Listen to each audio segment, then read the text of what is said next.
आज के एपिसोड की शुरुआत एक बेहद भावुक पल से होती है जब डांस रानीज मिलकर अनुपमा को राखी बांधने का फैसला करती हैं। जसप्रीत अनुपमा का हाथ पकड़कर कहती है कि वह उनकी बड़ी बहन है। भारती तुरंत जोड़ती है कि बड़ी बहन भाई के समान होती, और दीपा मुस्कुराते हुए कहती है कि आज वे सब मिलकर अनुपमा को राखी बांधेंगी, क्योंकि इस दौर में इनका कोई इतना किसी के लिए नहीं करता जितना उनके लिए उसने उनके लिए किया है। सरिता की आंखों में आंसू आते हैं। वह बताती कि अनुपमा ने उसे उसके पति की मार से बचाया था। रीना कहती कि उसने अपनी सास के जुल्म से मुक्ति दिलाने वाली वही है। भारती भावुक होकर कहती है उसके इलाज के अनुपमा ने अपने इयररिंग्स बेच दिए थे। अनीता बताती है कि उसने सपनों को मरने से अनुपमा ने ही रोका था।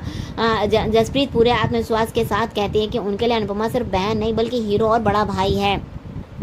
मनोहर जी भी उनकी बात से सहमत होते हैं और कहते हैं कि अनुपमा उनके लिए रक्षक है, जिसे पहले उनकी जान बचाई और फिर उसे भच्चक बेटे से भी उनकी रक्षा की है। वह अनुपमा को आशीर्वाद देते हैं। यही शब्द सुनकर अनुपमा की आंखें भर आती हैं। उसके मन में भावनाओं का तूफान उमड़ता है। लेकिन दूसरी ओर माँ ही और राही वहाँ खड़ी होकर मुंह बनाती है। माही और राही खड़ी होकर मुंह बनाती, मानो उन्हें यह बिल्कुल अच्छा नहीं लग रहा हो। इसके बाद डांस रानी अनुपमा की आरती करती हैं, बड़े प्यार से उसे राखी बांधती हैं। अनुपमा के चेहरे पर सच्ची खुशी झलकती है। भारती और जसप्रीत उसे वादा लेती हैं कि वह उन्हें कभी छोड़कर नहीं जाएंगे। अनुपमा उन्हें वचन देती है कि वह हमेशा उनके साथ रहेगी। यह सुनकर साफ परिवार के चेहरों पर चिंता की लकीरें साफ दिखाई देती हैं, जबकि डांस रानी और अनुपमा के दिल में एक अलग सुकून होता है।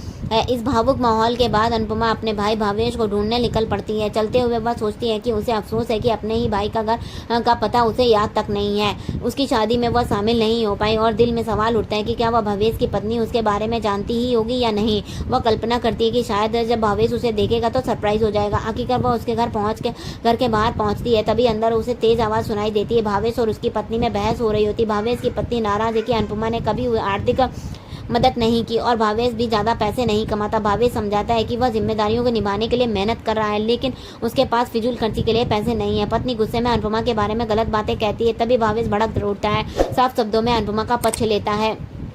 अनुपमा यह सब सुनकर बाहर ही ठिठक जाती है और कुछ देर बाद भावेश बाहर आता है और उसी क्षण उसकी नज़र अपनी बहन पर पड़ती है। अनुपमा जाने की कोशिश करती है, लेकिन भावेश उसे देख लेता है। दोनों की आंखों में आंसू आ जाते हैं। सालों की जुदाई एक ही पल में पिघल जाती है। अनुपमा रोते हुए से माफ़ी मांगती है और कहती है कि अब वह लौट आई है। भावेश भी भावुक हो जाता है। तभी उसकी पत्नी फिर ताना मारती है कि अनुपमा सिर्फ पैसों के लिए लौटी है और उसे यहाँ रहने का सपना भी नहीं देखना चाहिए, क्योंकि घर चलाने के लिए पैसे ही नहीं होते हैं। भावेश गुस्से से पत्नी को चुप रहने के लिए कहता है और साफ कह देता है कि अनुपमा के खिलाफ एक शब्द भी वो बर्दाश्त नहीं करेगा।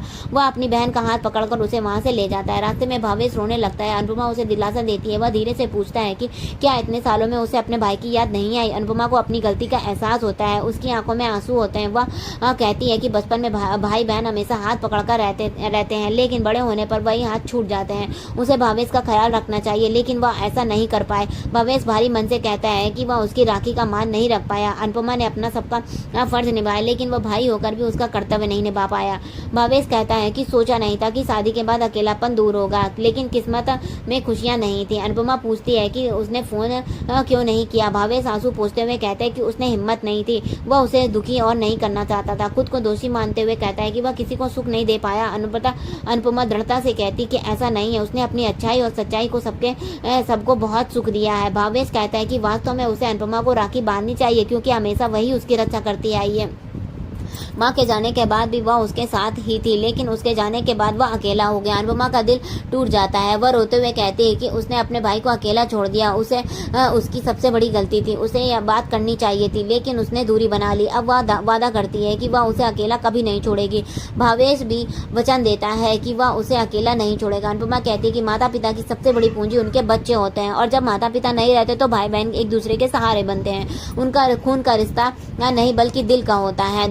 दोनों भाई बहन एक दूसरे को गले लगाकर रो पड़ते हैं। उनके आंसुओं में सालों की दूरी, गिले शिकवे और अधूरी बातें सब बह जाती हैं। एक लंबे समय बाद दोनों को ऐसा लगता है जैसे उन्होंने अपनी जीवन की सबसे जरूरी रिश्ता फिर से पा लिया हो।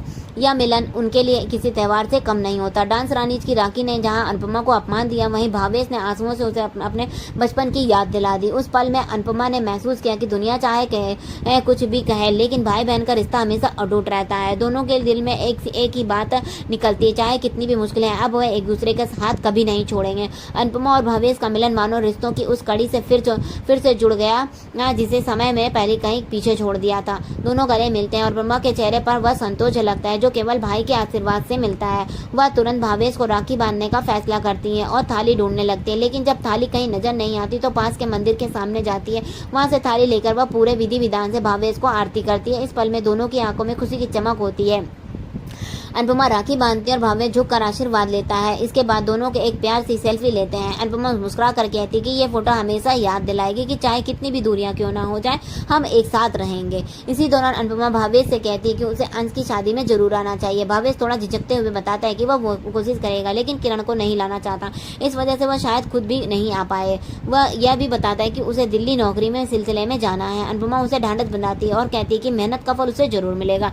दोनों भाई बहन एक दूसरे की खुशियों के लिए भगवान से प्रार्थना करते हैं। यह दृश्य मानो रिश्तों के उस मिठास को फिर से जी लेता है जिसे कोई दिखावा नहीं बल्कि सच्चाई और अपमान होता है। अगली सुबह का दृश्य बिल्कुल अलग है और तोशु पैसे गिनते हुए आ रहा होता है। तभी उसे पाकी मिलती है। लीला अचानक उससे पूछती कि बाहर इतनी भीड़ क्यों लगी है। वह शक जताती है कि कहीं उसने फिर किसी के पैसे तो नहीं चुराए। तोशु मुस्कुराते हुए कहते हैं कि उसने डांस रानी के इंटरव्यू के लिए सबको बुलाया है। इतना कहकर वह वहां से निकल जाता है। दूसरी तरफ अनुपमा प्रार्थना के पास जाती है। प्रार्थना के लिए वह पैर दबाने लगती है, लेकिन प्रार्थना उसे रोकते हुए कहती कि आप मेरी दादी सास हो, यह सब ठीक नहीं। अनुपमा नरमी से कहती कि सिर्फ दादी सास नहीं बल्कि माँ भी हूँ। वह उसे याद दिलाती कि जब खुद माँ बनने वाली थी उसके पैरों में भी सूजन आ जाती थी और तब वह चाहती थी कि कोई उसके पैर दबावे।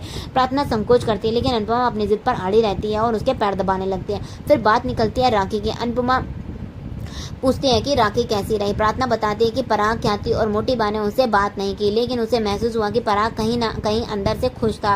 अनुपमा उसे समझाती कि पिता का प्यार ऐसा ही होता है, भले शब्दों में न झलके लेकिन दिल में हमेशा रहता है। वह प्रार्थना को समझाती है कि अगर वह पिता को याद कर रही है तो निश्चित रूप से पिता भी उसे याद कर रहे होंगे। वह कहती है कि कोशिश करती रहो, हो सकता है कि उसे कोशिश में शादी में आ जाए। प्रार्थना थोड़ी निराश होकर कहती है कि उसे नहीं लगता पराग शादी में आएंगे। अनुपमा सकारात्मक का पाठ पढ़ाते हुए कहती है कि अगर वह न भी आए तो तुम और अंश की शादी के बाद जरूर उनका आशीर्वाद लेना। रिश्ते तभी टूटते हैं जब दोनों लोग डोर छोड़ देते हैं, लेकिन अगर उनमें से कोई एक भी डोर को पकड़ कर रखे तो रिश्ता संभल ही जाता है। प्रार्थना इस दौरान गौतम को लेकर चिंतित जताती है। अनुपमा उसे आश्वस्त करती है जब वह ससुराल जाएगी तो अंश हमेशा उसके साथ रहेगा, इसलिए घबराने की जरूरत नहीं है। अनुपमा उसे मुस्कुराने के लिए कहती है और उसका चेहरा खिल उठता है। तभी अचानक सरिता घबराहट में आती है। उसके हाथ में फोन होता है। वह अनुपमा को फंक्शन का एक वीडियो दिखाती है। सरिता कहती है कि यह वीडियो तेजी से वायरल हो रहा है। वह वीडियो में डांस रानीज पर चोरी का इल्जाम लगा रही थी। वीडियो देखते ही अनुपमा हैरान रह जाती है। उसका दिल बैठ जाता है क्योंकि यह इल्जाम न सिर्फ उनकी मेहनत पर सवाल है बल्कि उनकी इज्जत पर भी। इसी के साथ एपिसोड का अंत होता है, लेकिन अगला दृश्य भी और भी चौंकाने वाला होगा। अगले एपिसोड में दिखाया जाएगा कि डांस रानीज ने से नाराज होते हैं और उन्हें डाकू रानीज तक कहने लगते हैं। अनुपमा आयोजक खेतान से मिलती है और कहती है यह वीडियो झूठा है, इसमें जरा सी भी सच्चाई नहीं है। खेतान ठंडी आवाज में जवाब देता है कि जब आपको वाइल्ड कार्ड एंट्री मिली थी तभी वह लोगों की डिमांड पर था।